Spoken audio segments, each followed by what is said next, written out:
أعوذ بالله من الشيطان الرجيم. بسم الله الرحمن الرحيم.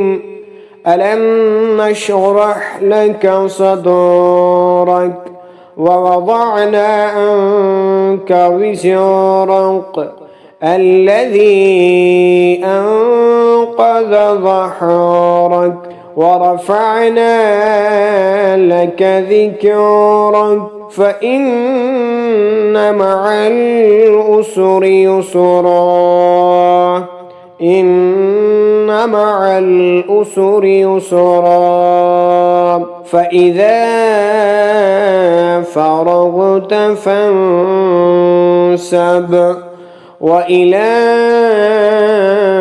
ربك فارغب. صدق الله العلي العظيم.